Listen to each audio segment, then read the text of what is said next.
The envelope sat between them on the glass table, corners sharp enough to cut skin. Neither reached for it. Outside the lawyer's office, rain streaked down the floor to ceiling windows in patterns that looked almost deliberate. And somewhere in the building, a phone rang 7 times before going silent. Claire's hand rested inches from the manila folder, her wedding ring still on, though she twisted it counterclockwise exactly 4 times since sitting down. Marcus watched her fingers move, watched the gold band catch the fluorescent light, and said nothing because there was nothing left that hadn't already been carved out between them. The lawyer cleared her throat, the sound too loud in a room designed to muffle everything messy about ending a marriage. She was explaining something about timelines and signatures, about a mandatory 30-day waiting period that felt both impossibly long and laughably short, but Claire heard only the rhythm of her own pulse. Marcus shifted in his chair, the leather creaking, and she knew without looking that he was doing that thing with his jaw, clenching it on the left side, the muscle jumping just below his ear. She'd memorized that 10 years ago, back when she still believed she could read every thought that crossed his mind. The lawyer slid 2 pens across the table, one for each of them, black ink that would make everything permanent. Claire's phone buzzed in her purse, a single vibration that could have been anything, could have been nothing, could have been the call that would split this moment into a before and an after so complete. She looked at Marcus then, really looked at him for the first time in 6 weeks, and saw that his eyes were wet. Not crying, just wet. Like he'd been holding his breath underwater, and had finally surfaced to find the world above had rearranged itself into something unrecognizable. The phone call had come at 11:47 p.m. on a Tuesday in late September. Claire remembered because she'd been staring at the microwave clock, watching the numbers change, unable to sleep in the guest bedroom that had become her de facto space since July. The ringtone cut through the quiet of the house like a scalpel, and when she saw the hospital's number, her first thought wasn't of Marcus. It was of her father, 83 and stubbornly independent, who'd refused to move in with them even after the stroke. She answered on the second ring, her voice rough with disuse. Mrs. Holloway. The voice was female, professional, with an undercurrent of something Claire couldn't quite place. Not urgency. Something gentler. This is Dr. Patel from Mercy General. Your husband is here. The words didn't make sense. Marcus was home. Marcus was down the hall in the master bedroom. I think there's been a mistake, Claire said, sitting up, the sheets cool against her legs. My husband is. He was brought in about 40 minutes ago. He collapsed at his office. We've run some preliminary tests, and we'd like you to come in. The drive to the hospital existed in her memory as a series of disconnected images. Red light at Ashford and Maine, her knuckles white on the steering wheel. The radio playing a song she'd never be able to hear again without feeling her stomach drop. She'd thrown on jeans and a sweater, hadn't bothered with her contacts, wore her glasses with the frame she'd never liked. In the parking garage, she'd taken the ticket from the machine with hands that wouldn't stop shaking. And when she tried to parallel park, she'd scraped the car against the concrete pillar. The emergency room smelled like industrial cleaner and something underneath it. Something organic and frightening. A nurse directed her to the 4th floor, cardiology, and Claire took the stairs because waiting for an elevator felt impossible. Her breath came hard by the 2nd flight, and she realized she couldn't remember the last time she'd actually exercised.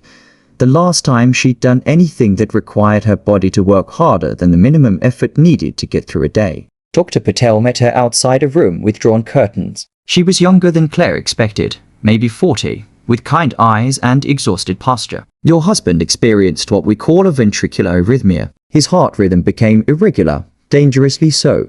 He was lucky a colleague was with him and called 911 immediately. Claire looked through the small window in the door and saw Marcus on a bed, wires connecting him to machines that beeped in steady intervals, his chest rising and falling with mechanical precision. Izzy will hear, we've stabilized him for now. But there's something you should know. Dr. Patel pulled out a tablet, tapped the screen several times, then angled it so Claire could see what looked like scan results. Cross-sections of a body she'd once known intimately, could have mapped blindfolded. We found a mass, here, in the left atrium. We'll need to do more tests, but given its location and size, we're looking at surgical intervention, probably within the next week. The floor seemed to tilt. Claire put her hand against the wall, felt the coolness of painted cinder block under her palm. A mass? You mean, we don't use the word tumor until we're certain. But yes, that's what we're concerned about. Dr. Patel's voice remained steady, a lifeline in churning water. The surgery itself is complicated. There are risks. And I need to be frank with you. Mrs. Holloway, even with successful removal, his prognosis will depend on factors we won't know until we're inside. Claire heard herself asking questions, heard the doctor's answers, but none of it felt real. This was happening to someone else. Some other woman whose husband was sick, whose marriage was ending, whose entire life had become a house of cards in a wind tunnel. She signed forms she did read, accepted pamphlets she'd never look at.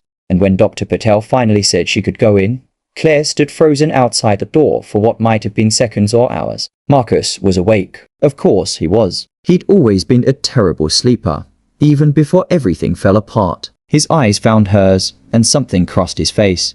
"They called you," he said. His voice was hoarse, probably from whatever tubes they'd had down his throat. "I'm your emergency contact." The words came out harder than she meant them. "They said you collapsed. I was working late." Mark was still there. Thank God. He gestured vaguely at the wires, the monitors. This is quite the scene. They'd gotten good at this, at speaking in half sentences that said nothing, at filling space with words that created more distance than silence ever could. Claire pulled up the single chair and sat, maintaining 3 feet between them. A gap that felt both too wide and not nearly wide enough. "They told me about the mass." Marcus nodded, and for a moment she saw something crack in his careful composure. His hand moved to his chest, pressed against the hospital gown where his heart was beating wrong, where something was growing that shouldn't be. "Surgery next week, apparently. Maybe Wednesday or Thursday, depending on the surgical schedule. Do you need me to call anyone?" "Your brother, your MOM." "Not yet." He closed his eyes, and she watched his throat work as he swallowed. "I don't want to worry them until we know more." The machines beeped. Somewhere down the hall, someone cried out, a sound of pain quickly muffled. Claire looked at her hands, at the ring she'd been planning to take off in the lawyer's office tomorrow afternoon, at the appointment she'd now have to reschedule. The irony sat heavy in her chest, a weight that made breathing difficult. "I should go," she said, standing. "Let you rest, Claire." He opened his eyes, looked at her with an intensity she hadn't seen in months. "The papers. Were you going to tomorrow at 3? But obviously, she trailed off, because what was there to say? That you can't divorce a dying man. That the universe had decided to intervene in the cruelest possible way. That she didn't know whether to feel relieved or horrified that their ending had been postponed. Right. Obviously. Marcus turned his head away, toward the window. "Thank you for coming." She left without another word, walked back through the 2 bright hallways, took the elevator this time because her legs felt unstable. In her car, with the door locked and the parking garage empty around her, Claire pressed her forehead against the steering wheel. They'd met at a wedding, which Claire later decided was either perfectly appropriate or cosmically ironic. She'd been 26, working her first real job at an architectural firm, living in a studio apartment with a Murphy bed and a kitchen the size of a closet. The wedding was for her college roommate, a spring ceremony in a botanical garden, and she'd been seated at the table for miscellaneous single friends, the kind of table where everyone was hyper-aware of being single and therefore determinedly casual about it. Marcus had been on the groom's side, a college friend who'd moved to the city 6 months earlier for a job in finance. He'd shown up in a suit that fit perfectly, with a smile that made Claire forget she'd been planning to leave early. They talked through dinner about everything and nothing, her work, his work. Why weddings always served chicken that was either too dry or too undecant, never just right. He'd asked for her number while they were slow dancing to a song she couldn't remember now.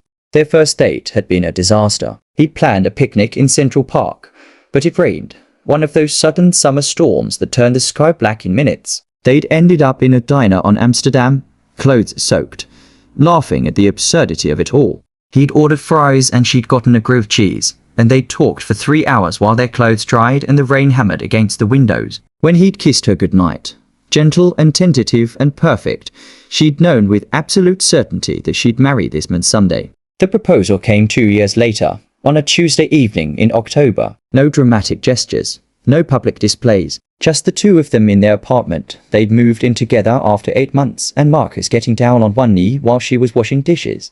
The ring had been his grandmother's, a simple gold band with a small diamond that caught the light. "I don't have a speech prepared," he'd said, his voice shaking slightly. "I just know I want every Tuesday evening for the rest of my life to be with you." They'd married the following spring, A small ceremony with 40 guests, in the same botanical garden where they'd met. Claire's father had walked her down the aisle with tears in his eyes, and Marcus had cried through his vows, had to stop twice to collect himself. Their first dance was to a jazz standard she'd loved since childhood, and when he'd whispered, "I can't believe you're my wife," against her ear, she'd felt like the luckiest person alive. The first 5 years were good. Not perfect, they fought about money, about where to spend holidays, about whether to get a dog, but good in the way that real things are good. With texture and depth, and the occasional rough patch that made the smooth parts feel earned. Marcus got promoted twice, started traveling more for work. Claire made senior associate at her firm, started leading projects, brought home blueprints and sketches that she'd spread across their dining table while Marcus cooked dinner. They'd started trying for a baby in year 6, not aggressively at first, just stopped preventing it.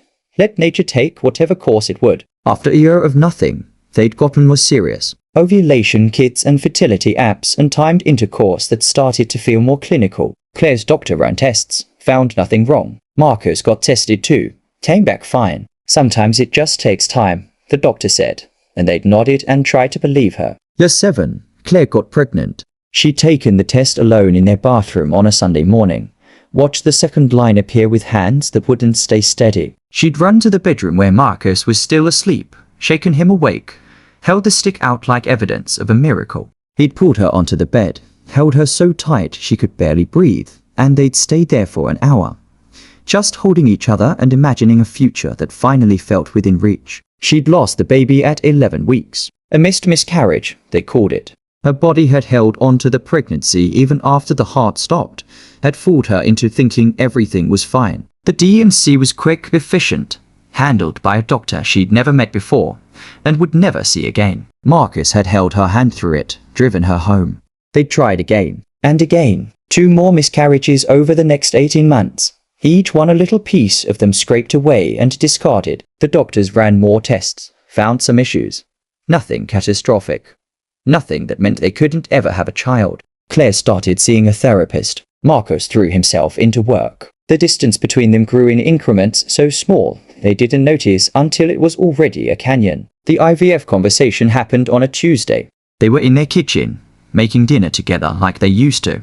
Except now, they moved around each other like strangers in a crowded subway car, careful not to make contact. Marcus brought it up while chopping vegetables, casual as discussing weekend plans. "I've been reading about IVF. Our insurance covers some of it." Claire had been stirring sauce, and her hand stilled. "You've been reading about it?" "Yeah. I think we should consider it." "Consider it?" She turned off the burner, faced him. "How long have you been reading about it?" "A few weeks. I wanted to understand the process before we talked about it, and there it was, the fundamental problem that had been growing like mold in the foundation of their marriage. He planned, she felt. He researched, she needed. He approached their collective pain like a problem to be solved, and she needed him to just sit in the grief with her, to acknowledge that some things couldn't be fixed with enough information and determination. "I can't do it," she'd said, and watched his face close off. "I can't go through that. Not right now. Maybe not ever. So we just give up." "That's not what I'm saying." "Then what are you saying, Claire?" "Because from where I'm standing, it sounds like you're done trying." The fight that followed was vicious and precise, each of them knowing exactly where to aim to cause maximum damage. He accused her of wallowing. She accused him of being emotionally disconnected. He said she'd been impossible to reach for months. She said he'd never really been there to begin with. They'd both said things that couldn't be unsaid, had crossed lines that couldn't be uncrossed. And when it was over, when they'd run out of ammunition and stood panting in their kitchen, surrounded by half-prepared food going cold, Claire had grabbed her keys and left. She'd driven to a hotel, checked in under her name, and slept in a queen bed that smelled like industrial detergent. In the morning, she'd gone home, gathered some clothes, and moved into the guest room. Marcus hadn't tried to stop her. They'd existed in the same house for 6 weeks, speaking only when necessary, passing each other in hallways like ghosts, before Claire called the divorce lawyer. The first consultation was in July, a Thursday afternoon when Marcus was traveling for work. The lawyer, a woman named Patricia Chun with steel grey hair and a handshake that could crush bone, had been matter of fact about the process. No children, no major assets to split beyond the apartment and their retirement accounts, No complicated business holdings. Straightforward, she'd said, as if there was anything straightforward about dismantling a life you'd spent a decade building. They'd each signed papers agreeing to mediation first, to try to settle everything without court involvement.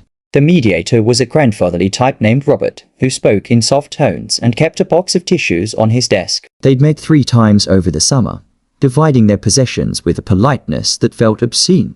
Claire got the dining table her parents had given them as a wedding gift. Marcus got the television and the comfortable couch. They'd split the books alphabetically, which made Claire laugh for the first time in weeks, a sound that came out wrong, more like a sob. By September, everything was finalized. They'd agreed to sell the apartment, split the proceeds. Marcus would keep his retirement account. She'd keep hers. No alimony. They both had good jobs. Both could support themselves.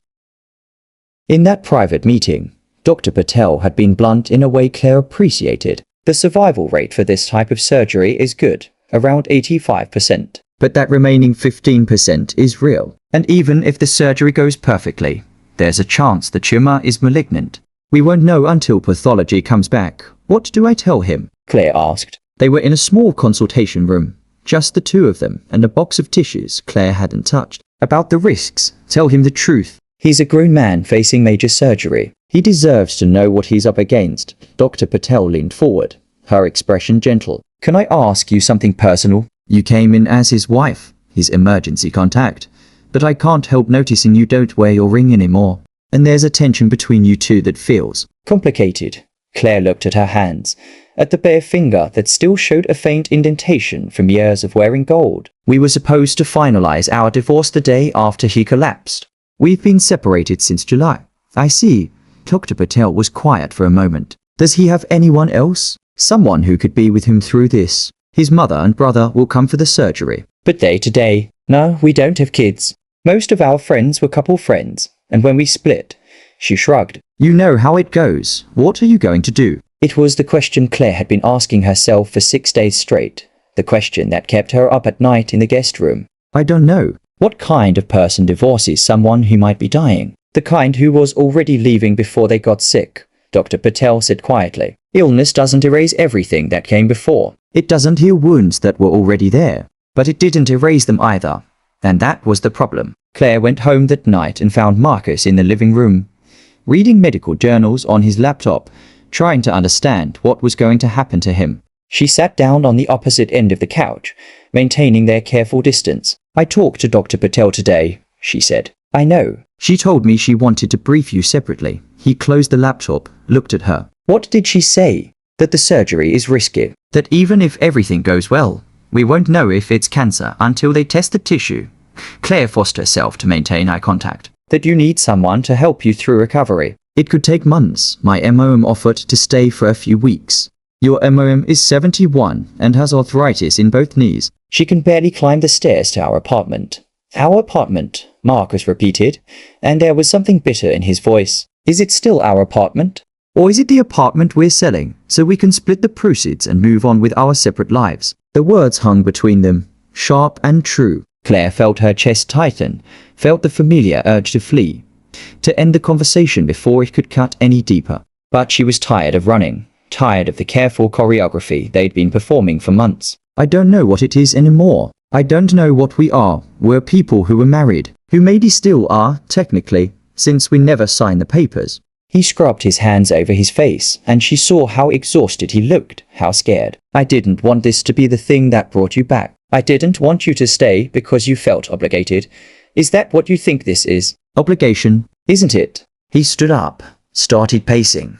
The same pattern he always followed when agitated, from the couch to the window to the bookshelf and back. You've been trying to leave for months, Claire. You moved into the guest room. You called a lawyer. You packed your books. And now, because I'm sick, because there's a thing in my heart that might kill me, you're still here. Not because you want to be, because you feel guilty if you weren't. The accusation stuck because it was partly true. Claire had stayed because leaving felt impossible. Because how could she walk away from someone facing surgery that might not let them wake up? But it wasn't just obligation, wasn't just guilt. And she realized with a jolt that she needed him to know that. Do you remember when we lost the first baby? She asked. Marcus stopped pacing, looked at her with confusion clear on his face. Of course I remember. Do you remember what I said to you? After the procedure, when you drove me home, you didn't say anything. You cried, but you didn't talk. I did. Once. Right before we got home, I said I felt like my body had failed at the one thing it was supposed to be able to do. And do you remember what you said? He shook his head slowly. You said, don't say that. Your body didn't fail. Sometimes things just happen, and it's nobody's fault, and I hated you for it. Not right then, but later, when I kept thinking about it, because you made it sound so simple, like it was just a thing that happened. Like we could just move on and try again. That's not what I meant. I know that now. I didn't know it then. Claire stood too, faced him across the living room. You process grief by understanding it, by researching and planning and finding solutions. I process it by feeling it, by sitting in it until it's ready to let me go. And neither of those ways is wrong, but they're so different that we couldn't help each other. Every time you tried to fix things, I felt like you were dismissing what I was feeling. And every time I needed to just be sad, you felt like I was giving up. Marcus was quiet for a long moment. Why are you telling me this now? Because I need you to understand that I'm not staying out of obligation. I'm staying because... She paused, trying to find words for something she hadn't fully articulated to herself. Because we never actually talked about any of this. We just let it build up until we couldn't see each other anymore through all the accumulated hurt. And now you're sick, and it's forcing us to be in the same room, to actually look at each other. And I'm realizing that I never stopped. She cut herself off. The words too dangerous to finish. Never stopped what? Claire looked at him. Really looked at him. Saw the man she'd married under all the months of distance and pain. I never stopped loving you. I just stopped knowing how to be married to you.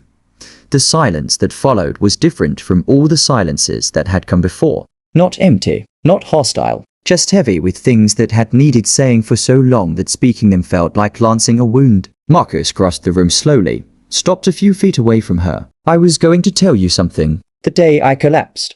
I decided to tell you that night.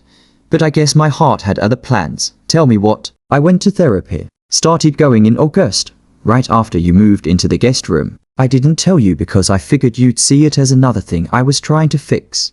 Another project. But I went because I knew I'd broken something between us, and I didn't know how to repair it on my own. He laughed, short and sharp. The irony is, I was going to suggest couples therapy. Was going to ask if you'd be willing to try before we sign the papers. And then this happened. Claire felt something crack open in her chest. Something that had been locked tight for months. Why didn't you tell me? When you started going? Because I was ashamed. Because I should have been able to fix it myself. Because... He stopped, swallowed hard. Because what if I did the work and you still wanted to leave? At least if I didn't tell you, I could pretend it wasn't real yet. I went to therapy too, Claire said quietly. Started in June. Also didn't tell you. What did you talk about? Everything. My miscarriages. My dad's stroke. The way I feel like I'm failing at everything, at being a wife, at being a daughter, at being a person who can hold it together. She wiped at her eyes, surprised to find tears there. My therapist asked me once if I loved you, and I said yes without even thinking. And she said, then why are you leaving? And I told her it was because loving someone isn't always enough, is it? Marcus asked. Enough? I don't know. I thought I knew. Back in July, when I called the lawyer. But now, she gestured helplessly at nothing, at everything, at the impossible situation they'd found themselves in. Now, you might die on Thursday, and I can't stop thinking about all the things we never said to each other. All the conversations we should have had instead of just letting the silence grow. Marcus moved closer. Close enough that she could see the faint scar on his chin from a bike accident when he was 12. Close enough to smell his familiar scent underneath the hospital smell that still clung to him. I don't want to die with things left unsaid between us. Then say them. Whatever you need to say it now. He took a breath, and she watched his chest rise and fall. Thought about how in a few days, someone would cut it open, would stop his heart and hold his life in their hands. I'm sorry for everything. For not being there the way you needed. For trying to fix things instead of just sitting with you in the pain. For making you feel like you were too much or not enough or whatever it is I made you feel that pushed you away. I am sorry for all of it. I'm sorry too, Claire said, her voice breaking. For shutting you out. For not telling you what I needed. For being so deep in my own grief that I couldn't see you were grieving too. For all the times I should have fought for us and I just didn't. They stood there in their living room, in the apartment, They'd turned into a home, and then a battlefield, and then a way station between past and future.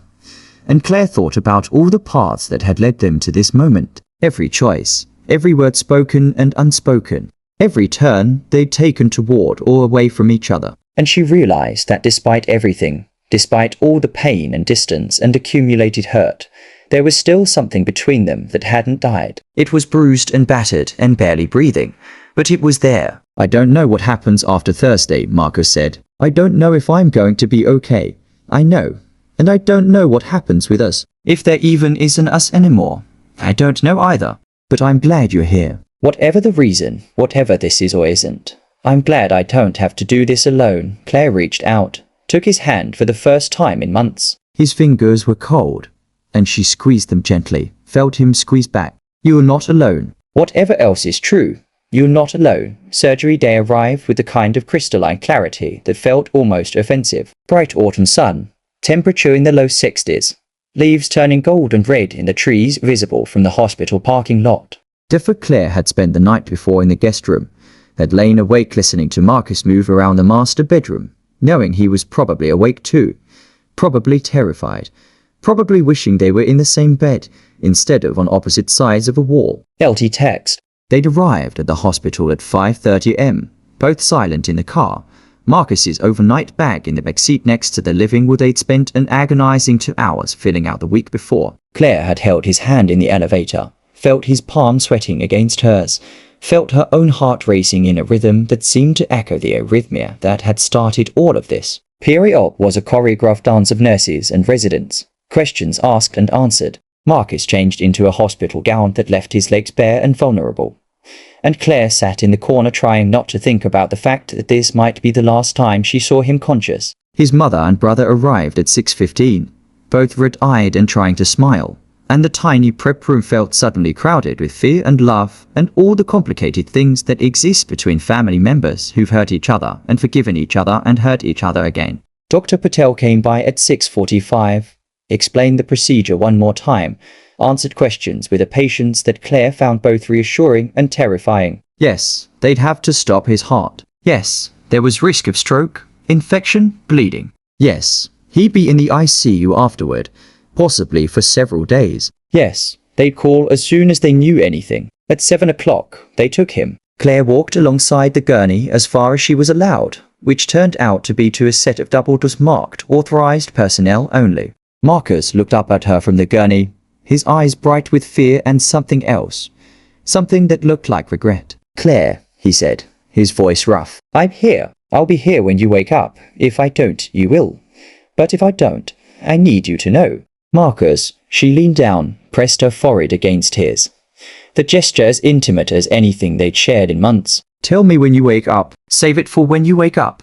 He nodded against her, and then the nurses were pushing the gurney through the doors, and he was gone. And Claire was standing in a hallway that smelled like antiseptic and fear, her hand still warm from where it had been holding his. The waiting room was a special kind of purgatory. Beige walls, uncomfortable chairs, a television playing the news on mute, and a coffee station with a pot that looked like it had been there since the Carter administration. Claire's mother-in-law, Susan, kept knitting, her needles clicking in a rhythm that was probably meant to be soothing, but only served to mark the passage of time. Marcus's brother, David, paced and checked his phone and made small talk that none of them wanted to participate in. Claire sat and stared at the wall and tried not to think about what was happening in the operating room. They'd cut him open. They'd stop his heart. They'd remove the tumor and send it to pathology and sew him back up and hope for the best. She imagined his heart in someone's hands, still and silent, his life sustained by machines. The thought made her nauseated.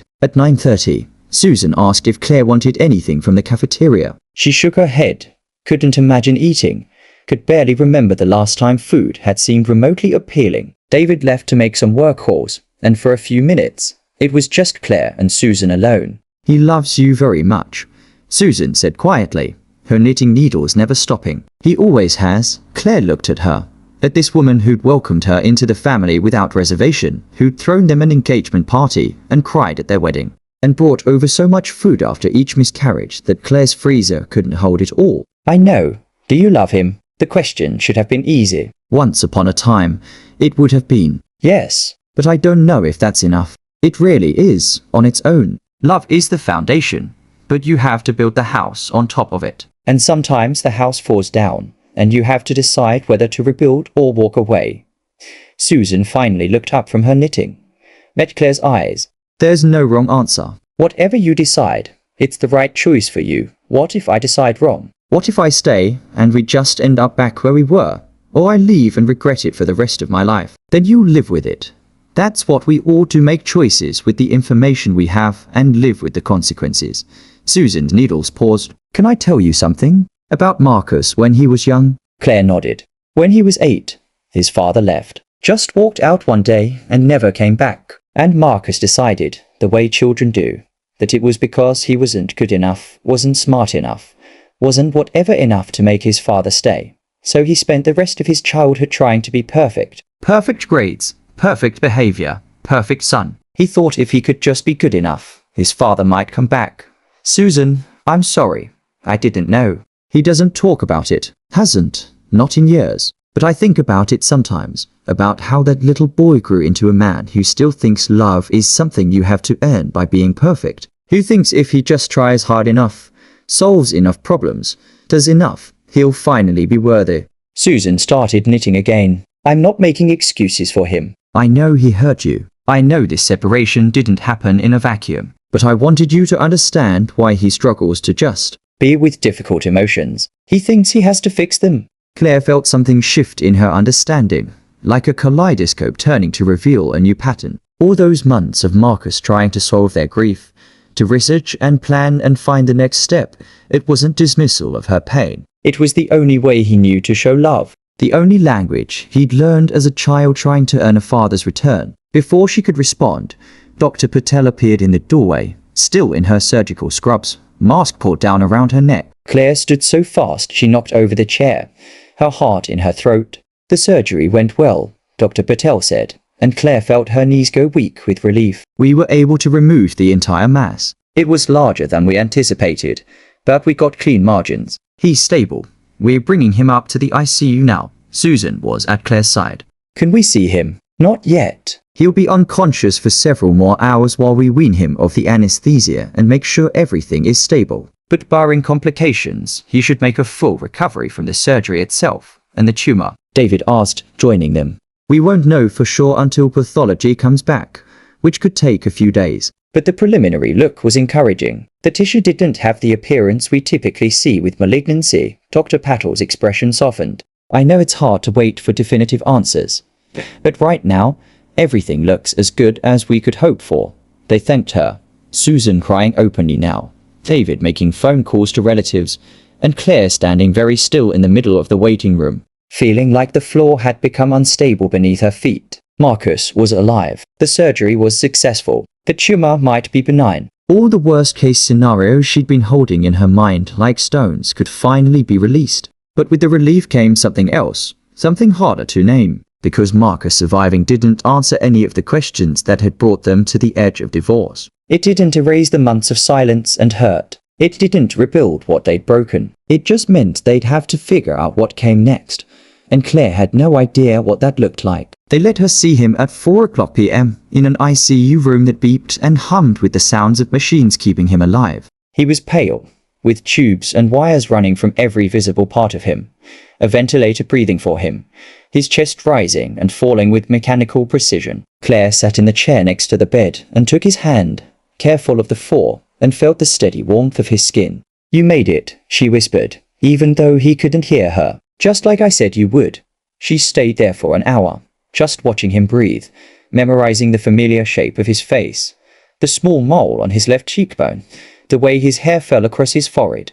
A nurse came in periodically to check monitors, to adjust medications, to note things on charts that Claire didn't understand. Time moved strangely in the ICU, stretching and compressing, each minute feeling both endless and too short. When Susan and David returned, Claire gave up her seat and went to the cafeteria, forced herself to eat a sandwich that tasted like cardboard. She called her father, told him Marcus had made it through. She checked her email, saw messages from work that felt impossibly distant. She sat in the bathroom stall and let herself cry for the first time all day. Great heaving sobs that left her gasping and shaking. She went back to the ICU at 8 p.m, and Marcus was awake. Groggy, confused, still intubated and unable to talk. But awake, his eyes tracking movement, finding her face and holding it. She took his hand again, squeezed it, felt him squeeze back weakly. "Hey," she said softly. "Welcome back." He blinked at her, slow and deliberate, and she saw a tear slide down his temple. She wiped it away with her thumb, gentle against his skin. "Surgery went well. They got all of it. You're going to be okay." Another blink. Another squeeze of her hand. The machines continued their steady rhythm, and Claire sat there holding his hand and thinking about what Susan had said about rebuilding houses, about making choices and living with them, about the difference between love and the structure you build on top of it. 3 weeks later, Claire stood in the doorway of the master bedroom watching Marcus sleep. Real sleep this time. Not unconsciousness from anesthesia. Not the drug-induced haze of the first week post-surgery. Just normal sleep. His chest rising and falling evenly. No machines beeping. No tubes or wires. Just a healing scar down his sternum hidden beneath a t-shirt. The pathology had come back benign. A cardiac myxoma, rare but not cancerous. Removed completely with no sign of recurrence. The doctors were cautiously optimistic. Talking about full recovery. About 6 months of cardiac rehabilitation, about a return to normal life. Marcus had come home from the hospital 4 days ago, walking slowly but walking, and Claire had helped him up the stairs to the apartment, 1 step at a time. She'd been sleeping in the guest room still, giving him space to recover in the master bed, bringing him meals and medications and helping him shower when his chest was too sore to lift his arms. They talked about small things, surface things, how he was feeling, what the doctors said, what he wanted for lunch. They didn't talk about divorce papers. Claire turned away from the bedroom door and went to the kitchen, started making coffee in the PRA dawn quiet. It was Saturday, and she had the day off, and she'd been planning to use it to finally look at apartments. She paused the search during Marcus's surgery and recovery, telling herself it was temporary. But now, with him stable and improving, she had no excuse to keep delaying. "You're up early." She turned to find Marcus in the doorway, one hand pressed lightly to his chest. "Did I wake you?" "No," still adjusting to sleeping flat again. The hospital bed was at an incline. He moved slowly into the kitchen, sat down at the table with a barely suppressed wince. "Coffee smells good." Claire poured 2 cups, added cream to his the way he liked it, brought them both to the table. They sat across from each other, the same positions they'd occupied for a decade of breakfasts, except nothing was the same at all. "I talked to my therapist yesterday," Marcus said. "Virtual appointment, since I'm not cleared to drive yet." "How did it go?" "We talked about you, about us, about what happens now." He wrapped his hands around the mic, staring into the coffee like it held answers. "She asked me what I wanted, and I realized I didn't know anymore. I know what I thought I wanted 6 months ago, to save our marriage, to try IVF, to have a baby and fix everything. But that was before all of this." Claire felt her throat tighten. "What do you want now?" "I don't know if I can answer that yet." "I spent so long trying to control everything, to plan and research and find the right solution, that I forgot how to just want things without analyzing them to death." He finally looked up at her. "What about you? What do you want?" The question sat between them, huge and impossible. What did she want? She thought she knew in July when she called the lawyer, thought the answer was simple. Out. Freedom. A chance to rebuild herself into someone who didn't carry the weight of multiple losses and a dying marriage. But somewhere between the hospital and here, between surgery and recovery, between all the quiet moments of caring for him and being cared about by him, the answer had become less clear. "I want you to be healthy," she said finally. "I want you to have a full recovery and not have to worry about your heart. That's not what I'm asking. I know." She took a breath. I want to not feel like I'm failing all the time, at being a wife, at being a woman who can carry a baby to term, at being a person who knows how to be happy." The words came faster now, tumbling out. "I want to look at you and not see every disappointment reflected back. I want to remember why I loved you without having to dig 3 years of hurt to find it. I want," she stopped, because what came next felt too dangerous to say. "Say it," Marcus prompted gently. "I want to know if we can rebuild this. Not go back to what we were, because I don't think that's possible. But build something new from what's left. Something that doesn't require us to pretend the pain didn't happen, but also doesn't let it be the only thing defining us." She met his eyes. "And I don't know if that's possible. I don't know if we have the foundation left to build on. Marcus was quiet for a long time, long enough that Claire started to wonder if he'd decided not to respond. Then he said, "My therapist asked me to make a list Of all the moments in our marriage where I chose work over you, or solutions over sitting with you, or anything over actual presence." It was supposed to be an exercise in accountability, in recognizing patterns. How long was the list? Too long. Painfully long. He smiled, but there was no humor in it. But then she asked me to make another list. Of times you shut me out, or refused to tell me what you needed, or pushed me away when I was trying to help. And you want to know something? That list was long too. Different problems, but equal damage. Claire felt something loosen in her chest, some knot she'd been carrying for months. So we both broke it, he agreed. And I think for a long time, I needed it to be my fault or your fault. Needed someone to blame so I could fix it, or be angry about it, or have some clear direction forward. But it was both of us. We hurt each other in the specific ways we knew how to hurt each other, and we let it accumulate until we couldn't see past it anymore. Where does that leave us? Marcus stood slowly, moved to the window that overlooked the street below, the city waking up around them. I think it leaves us with a choice. We can sign the papers, sell this place, start over separately. Try to build new lives where we aren't constantly tripping over the rubble of this one. He paused, his back still to her. Or we can do something really hard and probably painful and maybe impossible, which is start over together. Not picking up where we left off, but actually starting over. Dating, maybe. Learning each other again from the ground up. Going to couples therapy. Being honest about what we need instead of expecting the other person to just know. Building something new instead of trying to resurrect what died. Claire stood, joined him at the window. Below, a woman walked a dog. A taxi stopped at a red light. Life continued in all its mundane specificity. That sounds terrifying. Yeah, Marcus agreed. It really does.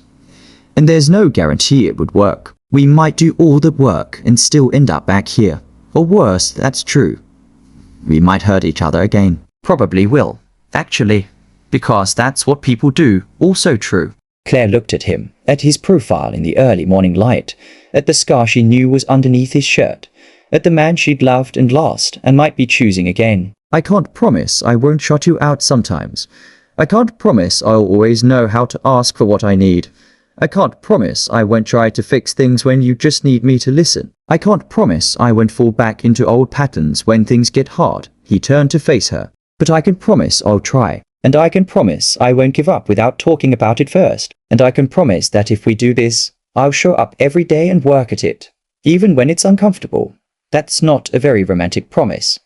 No, but it's an honest one. Claire thought about the divorce papers in the drawer, about studio apartments she'd looked at, about the life she'd imagined living without him. She thought about the guest bedroom she'd been sleeping in, the careful distance they'd maintained, the silence that had grown between them like a living thing. And then she thought about his hand in hers at the hospital, about 3 weeks of caring for him and being cared about Susan's words about rebuilding houses. I need time, she said finally. I need to know this isn't just because you're scared of being alone while you recover, or because I feel guilty about almost leaving you when you got sick. I need to know it's real. How much time? I don't know. Months, maybe. I want to keep living separately for a while. Keep going to therapy separately. Actually do the work before we try to put this back together. She felt tears building, but didn't try to stop them. And I need you to be okay with that. With the uncertainty, with not knowing if it's going to work, with me not being ready to just jump back in. Marcus nodded slowly. I can do that. I don't like it, but I can do it. And we need to actually talk about the baby thing, about whether we try IVF or adoption, or just accept that it might be us and decide if that's enough. Because we can't keep pretending that's not sitting there between us. Agreed. And if we do this, if we try to rebuild, and it doesn't work, we have to promise each other we'll know when to stop, that we won't drag it out for years. Won't keep hurting each other out of stubbornness or guilt or fear of being alone. I promise, Marcus said quietly. Claire wiped her eyes, took a shaky breath. Okay, then we can try. Slowly. One day at a time. No expectations. No guarantees. Just try. They stood at the window together, not touching but close, watching the city wake up around them. The coffee was getting cold on the table. The sun was fully up now, casting long shadows across the floor. Somewhere in the building, a door slammed. A phone rang. Life continued in all its messy, complicated glory. I should probably get dressed, Marcus said after a while. Cardiac rehab at 10. I'll drive you. You don't have to, I know. But I will. He smiled, small and tentative and real. Thank you. After he left to get ready, Claire stayed at the window. She thought about calling Patricia Chun. About telling her to hold off on filing the papers, maybe indefinitely. She thought about the guest bedroom and when, if ever, she'd move back to the master. She thought about all the conversations they'd need to have, all the work ahead of them, all the ways this could still fall apart. But mostly, she thought about the moment in the hospital when Marcus had woken up from surgery, when his eyes had found hers and held on like she was the only solid thing in a shifting world. She thought about 3 weeks of careful tending, of small kindnesses, of relearning the geography of each other's presence. She thought about Susan's question, "Do you love him?" And her own answer, yes. But I don't know if that's enough. Maybe it wasn't. Maybe love was just the foundation, like Susan said, and they'd have to build everything else from scratch. Maybe they'd build it, and it would collapse again. Maybe they'd try and fail and end up signing those papers after all, dividing their books alphabetically and moving into separate apartments and starting over alone. Or maybe, just maybe, they'd figure out how to build something stronger than what they'd lost. Something that could hold the weight of their shared grief and separate pain and all the ways they'd failed each other. Something that acknowledged the broken pieces instead of trying to hide them. Claire didn't know which it would be. Standing in their apartment as morning light filled the rooms they'd shared for a decade, she realized she was okay with not knowing. She was okay with uncertainty, with trying, with the possibility of failure balanced against the possibility of something new. She poured the cold coffee down the sink and started a fresh pot. Marcus would need it after rehab. They both would. 1 cup at a time, 1 day at a time, one uncertain step forward into whatever came next. The divorce papers stayed in the drawer, neither signed nor discarded, existing in the same liminal space as their marriage itself, not quite ended, not quite saved, just present, waiting.